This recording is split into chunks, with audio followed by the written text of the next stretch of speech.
dealing with something like this. Let's look at that.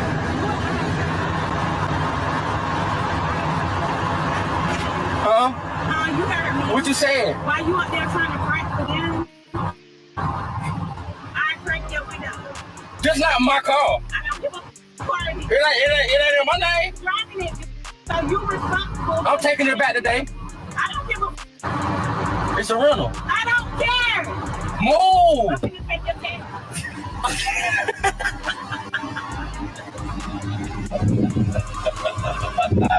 But y'all see this shit gotta go through. She like,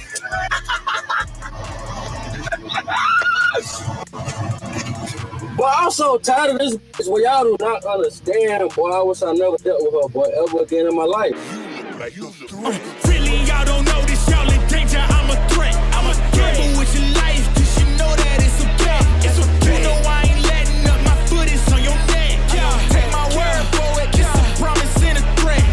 Really, y'all don't know this, y'all in danger. I'm a threat. I'm a gamble with your life, cause you know that it's a bet. It's a bet. You know I ain't letting up, my foot is on your neck. Take my word for it, it's a promise and a threat. I ain't never really wanna flex my gifts, but I think it's my time, let me check my wrist. You can never get my shine, I'ma keep on grinding till I reach the tip top. Boom. Salute, ladies and gentlemen. Welcome to Simple Shit TV. I'm your host, Alvin Holden, also known as Project 8020. I'm here with the Deacon, Saul T. Bawlz, ladies and gentlemen. Hey, what's up, Saul? Hey, what's up? Thanks for, hosting me here or whatnot, just so we can delve into the meat of things. I think they're gonna learn today. You're gonna learn. They're gonna learn. No, well, first of all, I want to say salute to everybody in the chat. Sheridan, Red Sigma, Arrowhead, Broken Blade, Christopher Williams. Welcome. And for Red Sigma, you know what? Kiss my buttocks, okay? You know what? There's a lot going on over here. A lot of moving parts. Trying to make sure everything's good. I wasn't that late. I was like 30 seconds late. Jesus. Killing me, Smalls. But what I did want to do is, he was in there. What did he say? He said, man, y'all on extra crunchy black CP time. Motherfucker. I hate you so much. So the reason why, me and Dusty had a couple conversations, man. And look, what's happening is that, I'm real time having observations about things that I see around me. Maybe some blind spots that, we as people have, some of the brothers have. And I wanted to be able to create a place where we could address some of those things. And one of the blind spots is, from what I can tell, I don't know if you guys caught Dr. Tiason Johnson's video that he played the other day. In fact, I'm going to bring it up just a second ago, or in just a second, is that a lot of young men are in these relationships with some of these lovely ladies that are not stable. Can I say that? Not allegedly. I think I snapped. And they ignore the clear and obvious signs that there may potentially be a problem, and that their situation could potentially be dangerous. And I would like to shine a light on some of those things, because maybe some young man is potentially in a relationship like that right now, and we want to provide him an opportunity or time for him not only to recognize that he may or may not be in trouble, but also offer us a strategy for him to be able to remove himself calmly, quietly, with his health from that situation. Deacon, what are your thoughts on that? You're exactly accurate in your statement, in the sense that one of the first things about dating, I think that a lot of people put weight on, is attraction. A lot of people don't think anything further beyond that. And if the first date goes well, then, people more or less continues, whether it's a booty call or even, the first date.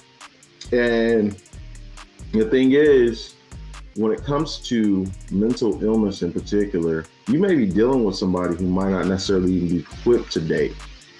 There's a lot of people out there with invisible wounds, and it's easy to see somebody who maybe in a wheelchair or crutches, or somebody with an obvious physical disability, and you have to ask yourself when you look introspectively, hey, am I equipped to deal with somebody like that? Okay, and that's a little more easier to see because it's physical, it's right in your face. But a lot of people are walking around with invisible wounds who are just as impaired, and their lifestyle is indicative of that. But, given their charm, given their manipulation, given, a whole bunch of different other dynamics that you might not necessarily be privy to.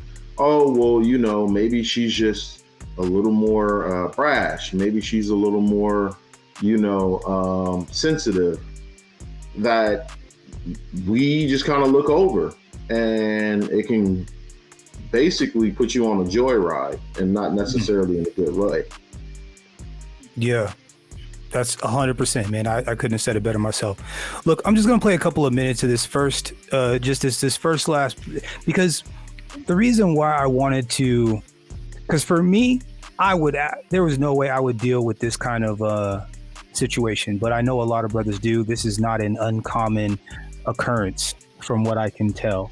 And for a lot of people, what's happening in this video right here, right now, might seem relatively normal. Red Sigma says, what did he say? Hold on. He says, I don't be joking when I say things about crazy women. I have 20 years in healthcare. I work especially in psych. I know exactly what crazy look like. Well, look, then you will be crazy beneficial to be here this evening. I'm glad you're up in here, bro. And eventually, and at some point, also Red Sigma, at some point, wait till a bunch of people get in here, but we'll have you throw your channel in the chat. Let's wait till people show up. But anyways, let's watch. This is kind of get a little taste of what we're talking about here, and then Deacon and I are gonna break down some of the signs that you may be dealing with something like this. Let's look at it.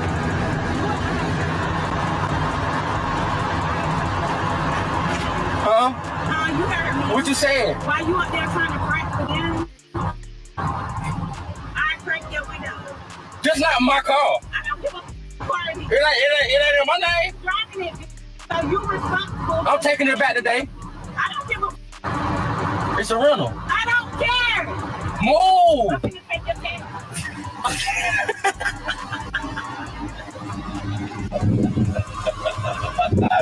But y'all see this shit gotta go through. She like.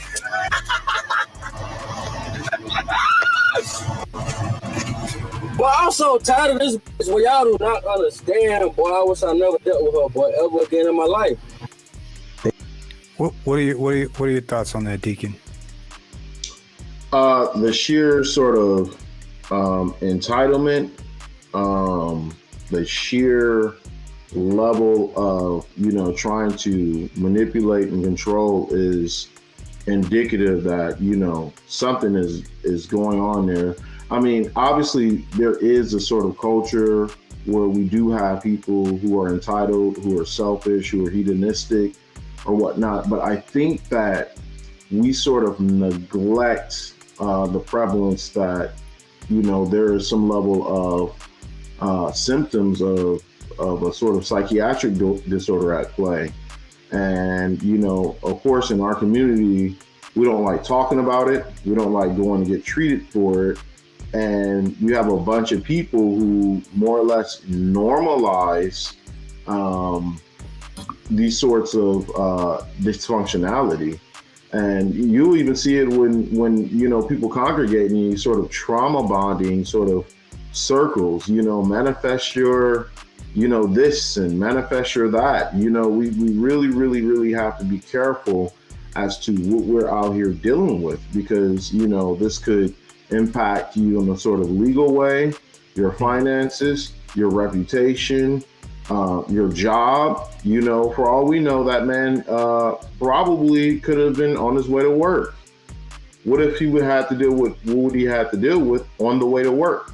So these are things to really, really consider and be really cognizant of, especially when you're dating somebody, or, you know, you're piping somebody or whatnot, you know, thin line between love and hate. Man. We may very well, we might have to go on ahead and pull a scene just so that people can see how somebody who may be borderline or narcissistic is. Yeah. Okay. Absolutely. I'm gonna let this just for a minute or two, and then we're gonna get right into the guts here. Just a second. David Edens, a 22-year-old father of two, had a toxic co-parenting relationship with the mother of his child, 25-year-old mother of four, Kadisha Bryson.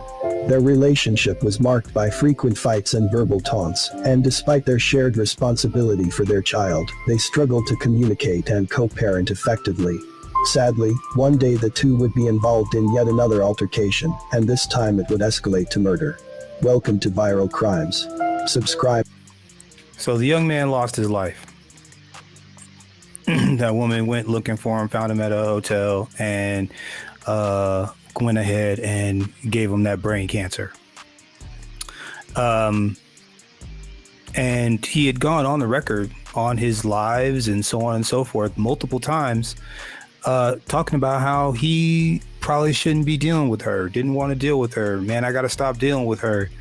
Why am I dealing with her? And ended up ending his situation.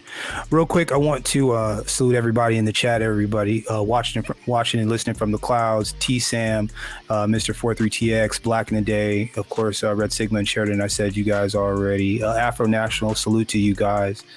You know, Arrowhead and Broken Blade. Check your email, links in your email if you haven't already seen it. And then Jerome, salute to you, bro. But yeah, man. So yeah, that young man lost his life, and I mean, he called his own. He called it. He's like, man, I should not even be messing with this. I know I shouldn't be messing with this woman. Like, I know. He had 2 children with her. You know what I'm saying? So therein lies the rub. I'm a gamble